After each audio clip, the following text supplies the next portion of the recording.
Hello, কে বলছেন? আমি বলছি ডার্লিং। আমি তোমার প্রিয় চার্লি। চিনতে পারছো না?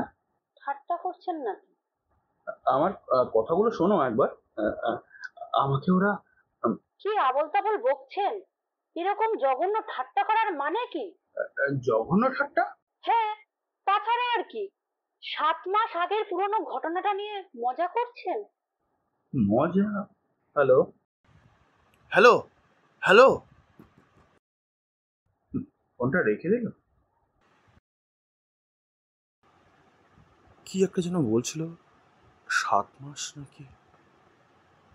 কথাটার মানে কি? টেলিফোন নামিয়ে সে ঘুরে দাঁড়ালো বাথরুমের আয়নার মুখোমুখি। শুধু স্থির চোখে তাকিয়ে রইল আয়নাটা দিকে।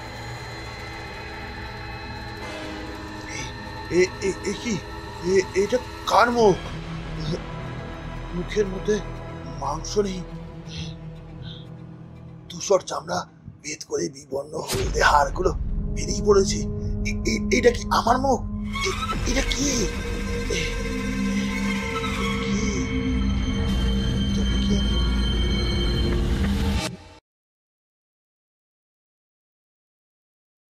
নমস্কার, এখন স্টোরি টাইমে আপনাদের সকলকে স্বাগত।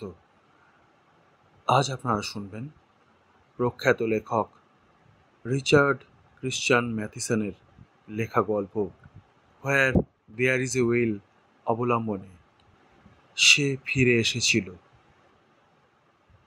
গল্প পাঠে এবং চার্লির চরিত্রে আমি জয়দীপ এবং চার্লির স্ত্রীর চরিত্রে অনামিকা গঙ্গোপাধ্যায়। শুনছেন আজকের গল্প সে ফিরে এসেছিল।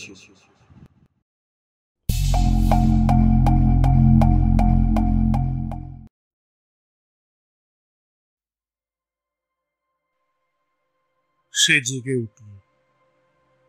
চারদিক অন্ধকার, ঠান্ডা, চুপচাপ।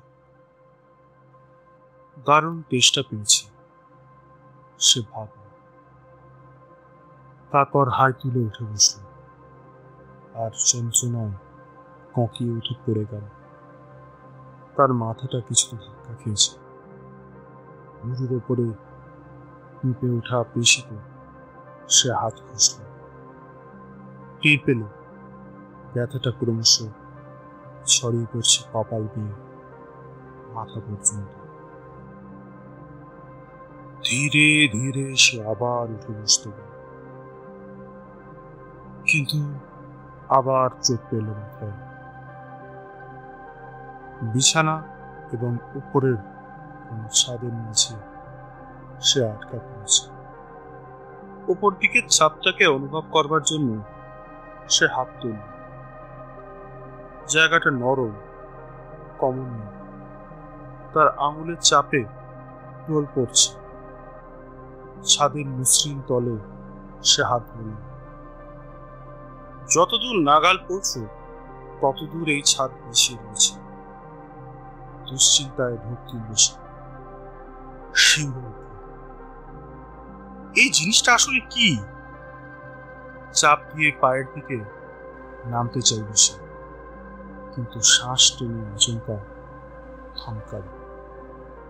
একটা দেওয়াল তাকে থামিয়ে দিয়েছে। ডান দিকে হাত বাড়াতেই তার হৃৎপিণ্ডের গতি আরো দ্রুত হল। বাঁ দিকেও একই অবস্থা। সে এখন চার দেওয়ালের মধ্যে বন্দী।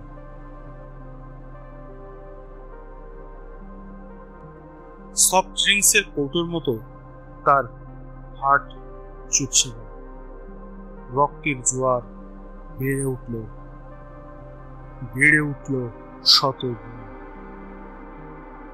কয়েক সেকেন্ডের মধ্যেই সে বুঝতে পারল তার গায়ে পোশাক পরা রয়েছে। প্যান্ট, কোট, জামা, টাই আর বেল্ট, পায়ে জুতো। তার ডান হাত ঢুকে গেল প্যান্টের পকেটে, হাতড়ালো। ঠান্ডা চৌকো ধাতুর স্পর্শ পেল সে, এবং সেটা নিয়ে এলো পকেটের বাইরে। চোখের সামনে। তার আঙুল কাঁপছে। ওপরের কবজা দেওয়া ঢাকনাটা খুলে বুড়ো আঙুলে চাপ দিয়ে চাকা ঘোরালো সে। আগুনের ফুলকি ছিটকে বেরোলো, কিন্তু শিখা জ্বলে উঠল না। আবার চাকাটা ঘোরাতেই এইবার আগুনের শিখা জেগে উঠল। কমলা আভায় আলোকিত নিজের চেহারার দিকে তাকিয়ে সে আবার শিউরে উঠল। আলোর শিখায় এখন সে দেখতে পাচ্ছে চারপাশ। সব দেখার পর তার বুক চিরে একটা দম ফাটা চিৎকার বেরিয়ে আসতে চাইল, কারণ সে বুঝতে পারল সে একটা বাক্সের ভেতর রয়েছে, একটা কফিন। তার হাত থেকে লাইটার খসে পড়ল। বাতাসে হলদে দাগ কেটে আগুনের শিখাটা সঙ্গে সঙ্গে নিভে গেল। আবার সব অন্ধকার। কিছুই সে দেখতে পাচ্ছি না, শুধু শুনতে পাচ্ছি নিজের ভয়ার্ত শ্বাস প্রশ্বাস। হৃৎপিণ্ড হোঁচট খাচ্ছে চলতে চলতে, যেন লাফিয়ে উঠে গলা ফাটিয়ে চিৎকার করে বলতে চাইছে কিছু। এখানে সে কতক্ষণ রয়েছে? কয়েক মিনিট, কয়েক ঘন্টা, নাকি কয়েক দিন? হয়তো এটা কোনো দুঃস্বপ্ন। এই প্রত্যাশা তার মনে ঝলসে উঠল। নিশ্চয়ই সে স্বপ্ন দেখছে। তার অবচেতন মনে ছায়া পড়েছে কোনো বিকৃত দৃশ্যপটে, কিন্তু সে জানি এই অনুমান ভুল। যত বিভৎসই হোক, সে জানে আসলে কি হয়েছে। যে জায়গাটা সে সবচেয়ে ভয় পেত, ওরা তাকে ধরে সেখানে পুড়ে দিয়েছে। ওদের কাছে নিজের এই ভয় প্রকাশ করে সে আরো মারাত্মক ভুল করেছে। এর চেয়ে ভালো অত্যাচারের পথ ওরা আর খুঁজে পেত না। 100 বছর ধরে ভাবলেও খুঁজে পেত না। হে ভগবান, ওরা কি তাকে এতই ঘৃণা করত যে শেষ পর্যন্ত এই কাণ্ড ঘটালো? অসহায় ভাবে সে কাঁপতে শুরু করল। তারপর নিজেকে একটু সামনে নিল। না, ওদের সে জিততে দেবে না। এত সহজে তাকে মেরে ফেলে তার ব্যবসা তারা দখল করবে, এটা সে হতে দেবে না। কোনো মতেই হতে দেবে না। না না, কিছুতেই না, কিছুতেই তাদের জিততে দেবে না। তাড়াতাড়ি সে লাইটারটা খুঁজতে লাগলো। এই কাজটাই ওরা ভুল করেছে। ওরা ভেবেছে যে এটা একরকম জুৎসুই ঠাট্টা, কোম্পানিকে খ্যাতির শিখরে পৌঁছে দেওয়ার জন্য স্বর্ণাক্ষরে ধন্যবাদ জানাই। সোনালি লাইটারের গায়ে খোদাই করে লেখা রয়েছে চারদিকে, ইচ্ছে থাকলে উপায় হয়। ঠিক, একদম ঠিক। হতচ্ছাড়া কুত্তার বাচ্চাগুলো ভেবেছে যে আমাকে ওরা হারিয়ে দেবে। এত সহজে আমার নিজের হাতে গড়া কোম্পানি চুরি করতে দেবে না। ওরা ভেবেছে এত সহজে আমাকে খুন করে ফেলা যাবে। হ্যাঁ, ইচ্ছে আমার ছিল, শেষ ইচ্ছে। লাইটারের ওপর তার আঙুল আঁকড়ে বসল। আঙুলের গাঁট সাদা হয়ে গেল চাপে। হাঁপানো বুকের ওপর সেটা তুলে ধরল সে। বুড়ো আঙুল দিয়ে চাকতিটা ঘোরাতেই চকমকি পাথরে ঘষা খেল চাকার রুক্ষ শরীর। দপ করে শিখাটা জ্বলে উঠল। শ্বাস প্রশ্বাস শান্ত করে সে খুঁটিয়ে দেখতে লাগলো কতটুকু জায়গা রয়েছে কফিনের ভেতরে। চারপাশ ঘিরে মাত্র মাত্র কয়েক ইঞ্চি করে জায়গা। এইটুকু জায়গায় কতটা বাতাস থাকতে পারে? লাইটারটা নিভিয়ে দিল সে। অক্সিজেন ফুরিয়ে ফেললে নিজেকেই মরতে হবে, মনে মনে সেটাই ভাবে। অন্ধকারে কাজটা সারতে হবে। সঙ্গে সঙ্গেই তার হাতটা ছিটকে ওপরে করে ফেলে। চেষ্টা করলো ঢাকনাটা খুলে ফেলতে, ঠেলা দিয়ে। শরীরের সমস্ত শক্তি এক করে সে ঠেলতে লাগলো, কিন্তু ঢাকনাটা অটল। দু হাত শক্ত মুঠো পাকিয়ে সে ঢাকনায় খুশি মেরে চলল। তার শরীর ভিজে গেল ঘামে, চুল স্যাঁতসেঁতে হয়ে গেল, কিন্তু সবই নিষ্ফল। প্যান্টের বাঁ পকেটে হাত ঢুকিয়ে দুটো চাবি সমেত একটা চেন পার করে আনলো সে। চাবি দুটো শয়তানের বাচ্চাগুলোর সঙ্গে দিয়ে দিয়েছে। বোকা বিজন্মুক্ত। ওরা কি ভেবেছে এত ভয় পেয়ে যাব যে আমি মাথা খাটাতে পারবো না? এটা একটা মজার ঠাট্টা। আমার জীবনকে পুরোপুরি তালা বন্ধ করে রাখার ব্যবস্থা। ওরা ভাবলো যে গাড়ি আর অফিসের চাবি তো আমার আর কোনোদিনই দরকার পড়বে না, তাহলে সেই দুটোকেও কেন না আমার কফিনে আমার সঙ্গে ভরে দেওয়া হোক।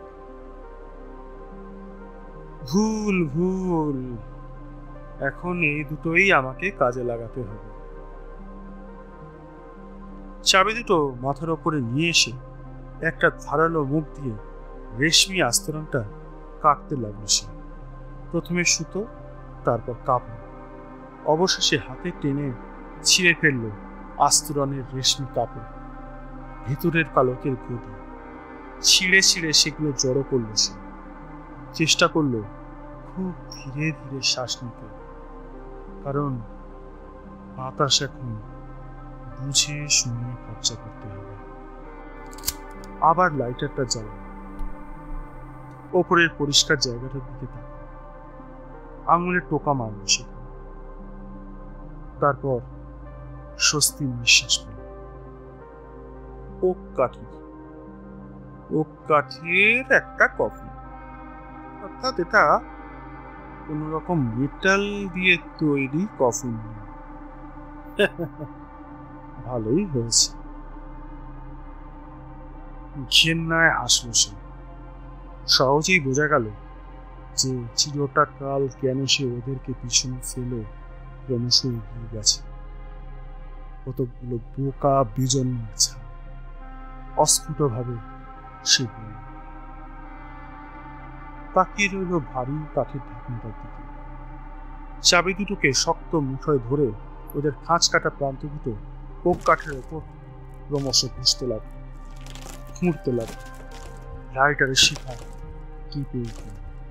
চাবির খোঁচায় ঢাকনা থেকে খসে পড়ছে কাঠের কুচি, টুকরোর পর টুকরো।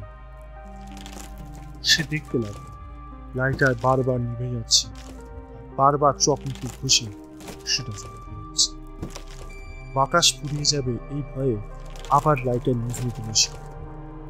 অন্ধকারের মধ্যেই কাঠটাকে পুড়ে চলল। কাঠের কুচিগুলো ঝরে পড়ছে তার গলায়, থুতনিতে। ধীরে ধীরে তার হাতটা ব্যথা করতে শুরু করল। শক্তি ফুরিয়ে আসছে, আগের মতো আর সহজে কাঠ খসে পড়ছে না। চাবি দুটো বুকের উপর রেখে আবার লাইটার জ্বালালো সে। নজরে পড়ল কাঠের গায়ে ইঞ্চি কয়েক গভীর এবড়ো খেবড়ো একটা দাগ। এতে হবে না, এতে হবে না। গা ঝাড়া দিয়ে একটা গভীর নিঃশ্বাস নিল সে, কিন্তু থমকে গেল মাঝপথে। বাতাস ফুরিয়ে আসছে। সে হাত বাড়িয়ে ঢাকনার উপর ঘুষি মারতে শুরু করল। ঢাকনাটা খুলে দাও, এই হতচ্ছাড়ের দল! ঢাকনাটা খুলে দাও, ঢাকনাটা খুলে দাও বলছি। চামড়ার নিচে তার ঘাড়ের শিরা ফুলে উঠল একই সঙ্গে। এটা খুলে আমাকে বেরোতে দাও। আর কিছু করতে না পারলে আমি মারা যাব, তখন ওরাই জিতবে।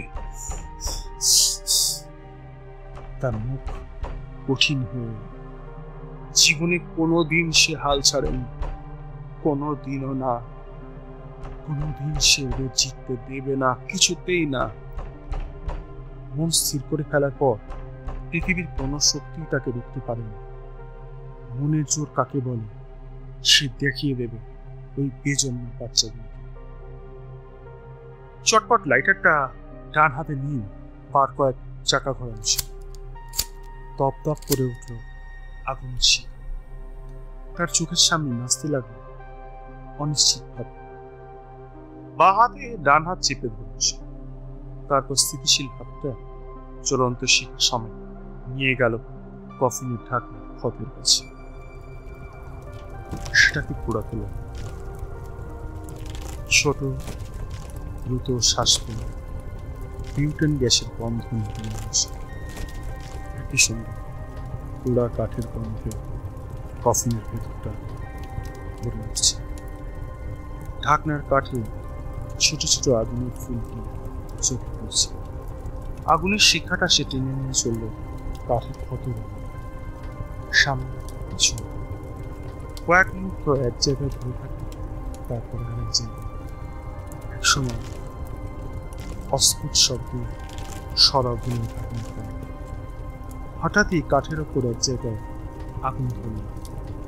পোড়া ওক কাঠের ধূসর ধোঁয়া নাকে মুখে যেতেই কাশি শুরু হল।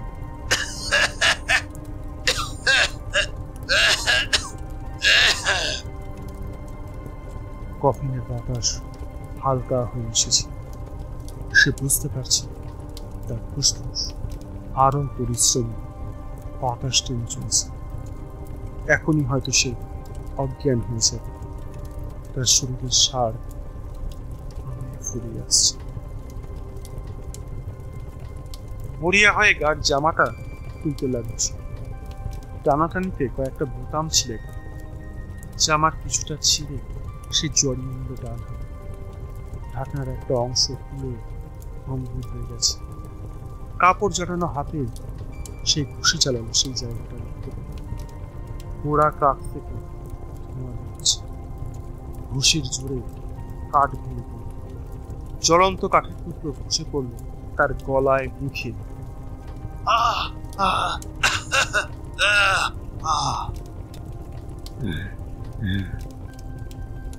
দিশেহারা ব্যস্ত হাতে সে পরিষ্কার করতে লাগলো কাঠের টুকরো।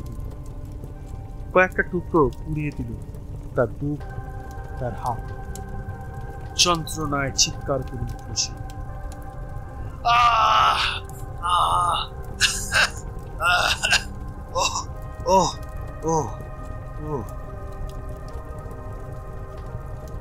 ঢাকনার একটা অংশ এখন জ্বলন্ত কাঠের কঙ্কা। আগুনের তাপ আসছে তার মুখে, চোখে। সে কুঁকড়ে সরে যেতে চাইল। খসে পড়া কাঠের টুকরো এড়াতে মাথা ঘুরালো পাশে। কফি ধোঁয়ায় পড়ে গেছে। শ্বাস নিতে চাইলে দম আটকানো পোড়া গন্ধ মুখে আসছে। কাশতে কাশতে তার গলা জ্বলে গেল। কাপড় জড়ানো হাতে ঢাকনার উপর সে যতই ঘুষি মারছে, ধুলোর মতো ছাইয়ে পুরো তার নাক মুখ ততই ভরে তুলছে। অধৈর্য হয়েছে চিৎকার করে উঠল, ওহ জলদি, আরো জলদি। হঠাৎই ঢাকার অংশটা ভেঙে পড়লো তার চারপাশে। জ্বলন্ত টুকরোগুলোকে নেভাতে সে মুখে, ঘাড়ে, বুকে হাত চাপড়াতে লাগলো, কিন্তু হিসির শব্দে তার চামড়া পুড়তে লাগলো। জ্বলন্ত কণাগুলো নেভাতে গিয়ে অনেক যন্ত্রণা সইতে হল। জ্বলন্ত কাঠের টুকরোগুলো অবশেষে একে একে নিভে গেল। লাইটারটা আশেপাশে খুঁজে পেল। তারপর জ্বালালো। যা দেখলো তাতে সে শিউরে গাছের শিকড়ে ছাওয়া ভিজে মাটিতে উপরটা আটসাট করে ঠাসা। হাত বাড়িয়ে মাটিতে আঙুল চালালো সে। অস্থির শিখার আলোয় সে দেখল অসংখ্য পোকা আর সাদা কেঁচো গিলবিল করছে, তার মুখের খুব কাছে ঝুলছে। সে যতটা সম্ভব পিছিয়ে এলো, ওদের কিলবিলে শরীর থেকে যতটা দূরে সরে যাওয়া যায় ততটা। হঠাৎ একটা সাদা কীট খসে পড়লো তার মুখের ওপরে।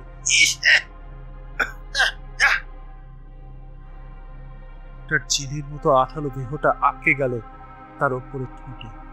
ঘেন্নায় সে টুকে গেল, শিউরে উঠলো, দুহাত ছুড়ে দিল ওপরে। মাটি ফুটতে শুরু করলো। একই সঙ্গে মাথার প্রবল ঝাঁকুনিতে পোকাটাকে ছিটকে ফেলে দিল। তারপর মাটি খুঁড়েই চলল। নোংরা মাটি খসে খসে পড়তে লাগলো তার গায়ে। নাকে মাটি ঢুকে গিয়ে শ্বাস নিতে কষ্ট হচ্ছে। ঠোঁটে আটকে থাকা মাটিগুলো ধীরে ধীরে ঢুকে যাচ্ছে মুখে। সে শক্ত করে চোখ বুঝল, কিন্তু তবু টের পেল মাটির তলাগুলো ও তার শব্দ করে এসে পড়ছে তার চোখের পাতার উপর। শ্বাস বন্ধ করে এক অমানসিক মাটি খোঁড়ার যন্ত্রের মতো সে তার হাতগুলোকে চালাতে লাগলো ওপরে মাটির ভেতরে। মাঝে মাঝে শরীরটাকে একটু উঁচু করে মাটিগুলোকে তার পিঠের নিচে আশেপাশে জমা হতে দিল। বাতাসের খিদে তার ফুসফুস কাঁপছে, আরো বাতাস চেয়ে আরো আসছে। চোখ খুলতে তার সাহস হলো না। মাটি খুঁড়ে খুঁড়ে তার আঙুলের ছাল চামড়া ছিঁড়ে গেল। কয়েকটা আঙুলের নখ উল্টে গেল, ভেঙে পড়ল। যন্ত্রণা অনুভব করবার মতো অবস্থা তার নেই। দর দর করে যে রক্ত পড়ছে তাও বুঝতে পারছি না। তবে জানি রক্তের ধারায় মাটিতে নিচের মতো দাঁত পড়ছে। প্রতি সেকেন্ডে তার হাত আর ফুসফুসের যন্ত্রণা বেড়ে চলেছে। সেই ব্যথা যেন নৃশংসভাবে চিরে ফেলছে তার শরীর। হাঁটু ভাঁজ করে সে প্রাণপণে উপরে চাপিয়ে জন্য ধস্তাধস্তি করে বাঁকা চোরা ভাবে কোনো রকমে উবু হয়ে বসল। হাত দুটো মাথার উপরে আর দুটো হাতকে চেপে মুখের দুপাশে নিয়ে আসলো। ভয়ঙ্কর ভাবে মাটি খাবলে চলল সে। তার বাঁকানো আঙুলের তীব্র খুঁচায় মাটি খসে পড়ছে ধীরে ধীরে। আরেকটু সে মনে মনে বলল, আর একটু। নিচের ওপরে নিয়ন্ত্রণ হারাতে সে চায়। এখন থেমে গিয়ে মাটির তলায় মরতে সে রাজি নেই। শক্ত করে দাঁতে দাঁত চাপল। চোয়ালের চাপে তার দাঁত বুঝি ভেঙে যাবে। হাল ছিল না, হাল ছিল না, হাল ছিল না। আরো জোরে সে হাত চালাতে লাগলো। মাটির স্তূপ জমতে শুরু করেছে তার শরীরে। ক্রমশ সেগুলো তার চুল,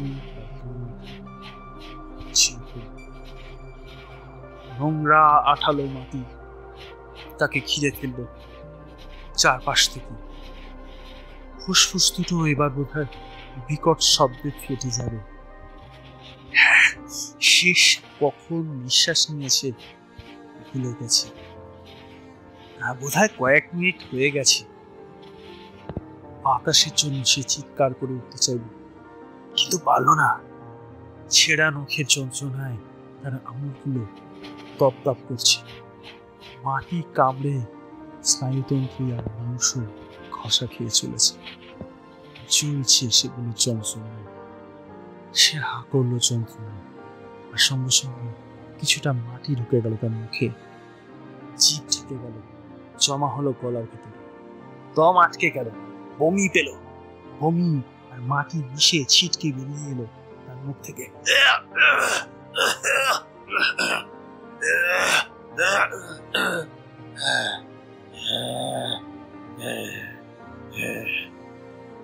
দম আটকে গেল, বমি পেল। বমি আর মাটি মিশে ছিটকে বেরিয়ে এলো তার মুখ থেকে। শ্বাস প্রশ্বাসে যত মাটি নাকে ঢুকছে তার মাথা থেকে জীবনের চিন্তা থেকেই ক্রমশ দূরে সরে যাচ্ছে। এবার হয়তো দম বন্ধ হয়ে মারা যাবে। শ্বাসনালীতে মাটি জমাট বেঁধেছে, হৃৎপিণ্ডের গতি দ্বিগুণ হয়ে চলেছে। ক্ষোভে হতাশায় তার অন্তর ভরে উঠল। হেরে যাচ্ছি, আমি হেরে যাচ্ছি, আমি হেরে যাচ্ছি, আমি হেরে যাচ্ছি। হঠাৎই একটা আঙুল মাটি ভেদ করে বেরোল। কিছু না ভেবেই করণিকদের মতো হাত চালাতে লাগলো। মাটির চাপে ফুটো করে ফেললো অসীম শক্তিতে। তার হাত দুটো যেন পাগল হয়ে গেছে, ধাক্কা মারছে, খুঁড়ছে মাটির স্তূপ, যতক্ষণ না ফুটোটা বড় হয়। কাদা মাটি মাখা শরীর নিয়ে সে গর্তটা লক্ষ্য করে এলো পাথারে হাত ছুটতে লাগলো। মনে হলো বুকটা বুঝি মাঝখান দিয়ে কেটে দুয়াতখানা হয়ে যাবে। তারপর তার হাত দুটো কফিনটা খুঁড়ে বেরিয়ে, আর কয়েক সেকেন্ডের মধ্যে সে কোনো রকমের শরীরের উপরের অংশ বের করে প্রাণপণে বেরোনোর চেষ্টা করতে লাগলো। শেষে তার পা দুটো বেরিয়ে এলো গর্ত থেকে। এক টানে পা দুটোকে মুক্ত করেই সে শটান শুয়ে পড়ল মাটিতে। বাতাস গিলে ফুসফুস ভর্তি করতে চাইল, কিন্তু শ্বাসনালী আর মুখে জমে থাকা নোংরা মাটি জমাট বেঁধে থাকায় সেগুলো হাওয়া ঢুকতে বাধা নিচ্ছিল। সে মাটিতে পড়ে ছটফট করতে লাগলো, কখনো চিত হয়ে, কখনো পাশ ফিরে। শেষে উপুর হয়ে হাঁটু গেড়ে বসতে পারলো কোনো রকমে।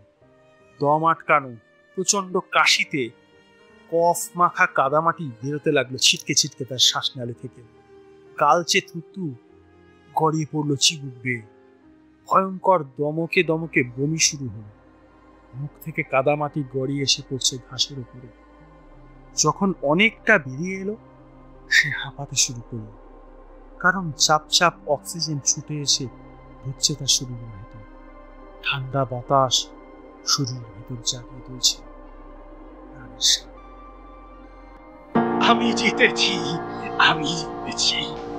বিজন্মাগুলোকে আমি হারিয়ে দিয়েছি, আমি শেষ পর্যন্ত বিজন্মাগুলোকে হারিয়ে দিয়েছি।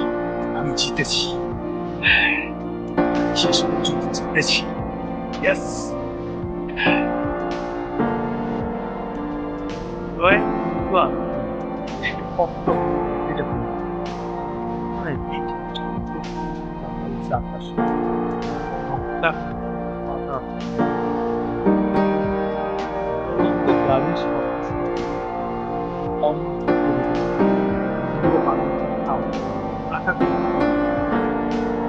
ছুটে আসছে বাদিক থেকে, কখনো ডান।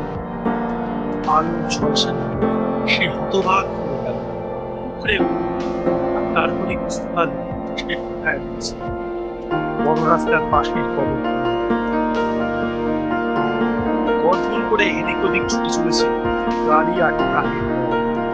চলন্ত চাকার শব্দ ঝনঝন করে উঠছে চারিদিকে। জীবনের কাছাকাছি আবার সে আসতে পেরেছে। একটা দীর্ঘশ্বাস পেল, সে মানুষের মতো স্পন্দন খুঁজে পেল। সশব্দ হাসিতে তার ঠোঁট হলো ফাঁক। আমি জিতেছি, আমি জিতেছি। শয়তানের বাচ্চাগুলো আমাকে হারাতে পারেনি। আমি জিতেছি, আমি জিতেছি। ডান দিকে তাকিয়ে সে দেখলো শখানেক গজ দূরের রাস্তার উপরে একটা ধাতব খুঁটির মাথায় কাছাকাছি থাকা পেট্রোল পাম্পটার পথ নির্দেশ লেখা রয়েছে। কোনো রকমে তার মাথায় একটা মতলব এলো, এবার পেট্রোল পাম্পে যেতে হবে। সেখানকার রেস্টরুমে গিয়ে হাত মুখটা ধুয়ে পরিষ্কার হয়ে সাফসুতরো হয়ে তারপর 10 সেন্ট ধার করে কোম্পানিকে ফোন করে জানিয়ে দেবে তাকে নিয়ে যাওয়ার জন্য একটা লিমুজিন যেন পাঠিয়ে দেয়। না, তার চেয়ে বরং ট্যাক্সিটাই ভালো, যাতে কুত্তার বাচ্চাগুলোকে ধোকা দিতে পারে, চমকে দিতে পারে। ওরা নিশ্চয়ই ভেবেছে যে এতক্ষণে সে হয়তো শেষ হয়ে গেছে, হয়তো মরে গেছে। এই মনটাতে ছোটার গতি বাড়িয়ে দিল সে। একবার সত্যি সত্যি জেদ ধরে ফেললো, কেউ তাকে আটকাতে পারত না। পেট্রোল পাম্পে সে পেছন দিক থেকে এসে ঢুকল, চুপি চুপি পৌঁছে গেল বাথরুমে। সে চায় না তার রক্তমাখা নোংরা চেহারাটা বাইরের কেউ দেখে ফেলুক। বাথরুমের ভেতর একটা টেলিফোন রয়েছে, পয়সা দিয়ে ফোন করা যায়। পকেট হাতে খুচরো পয়সা খোঁজার আগে সে বাথরুমের দরজাটা ছিটকে নিয়ে বন্ধ করে দিল। দুটো পেনি একটা সিকি খুঁজে পেল। ওরা তার সঙ্গে কিছু পয়সাও দিয়ে দিয়েছে। শালা বেজন্মা গাধার দল। রূপোর পয়সাটা ফোনের বাক্সে ফেলতেই ফোনটা বেজে উঠল। তার বউকে সে ফোন করল।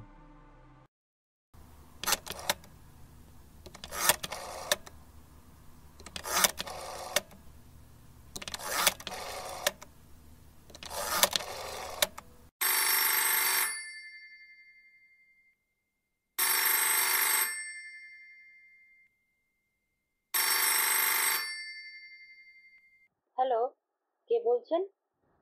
আমি বলছি ডার্লিং, আমি তোমার প্রিয় চার্লি। চিনতে পারছো না? ঠাট্টা করছেন নাকি? আমার কথাগুলো শোনো একবার।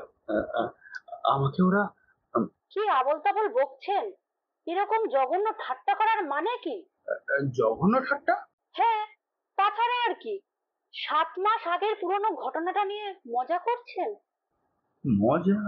Hello hello hello hello. ফোনটা রেখে দিল। টেলিফোন নামিয়ে সে ঘুরে দাঁড়ালো বাথরুমের আয়নার মুখোমুখি। সে চিৎকার করতে পারল না, শুধু স্থির চোখে তাকিয়ে রইল আয়নাটার দিকে। তার দিকে যে তাকিয়ে রয়েছে সে মুখটার বহু জায়গায় মাংস নেই, ধূসর চামড়া ভেদ করে বিবর্ণ হলদে হাড় নজরে পড়ছে। সে কাঁদতে শুরু করল। তার এই আঘাত ধীরে ধীরে চরম হতাশ পরিণতির রূপ নিল। তখন মনে পড়ল তার বউ টেলিফোনে আরো আরো কি কি বলেছে। এরকম জঘন্য ঠাট্টা করার মানে কি? জঘন্য ঠাট্টা? হ্যাঁ, তাছাড়া আর কি? 7 মাস আগের পুরনো ঘটনাটা নিয়ে মজা করছেন? 7 মাস? এটা কার মুখ? মুখের মধ্যে মাংস নেই, ধূসর চামড়া ভেদ করে বিবর্ণ হলদে হাড়গুলো বেরিয়ে পড়েছে। এটা কি আমার মুখ? এটা কি? তবে কি আমি আয়নায় নিজের দিকে আরো একবার তাকিয়ে সে বুঝতে পারল তার আর কোথাও যাওয়ার জায়গা নেই, কফি ছাড়া।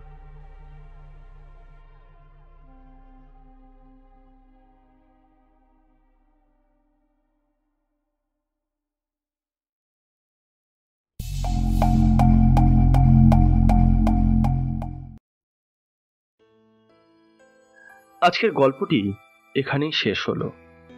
গল্পের কথকের ভূমিকায় রয়েছেন জয়দীপ গঙ্গোপাধ্যায়। গল্পের পোস্টার ও আবহ সংযোজন জয়4 ক্রিয়েশন। সমগ্র পরিকল্পনা ও পরিবেশনায় আমি জয়দীপ। প্রযোজনা টিম এখন স্টোরি টাইম। আজকের উপস্থাপনা কেমন লাগলো অবশ্যই কমেন্ট করে জানান।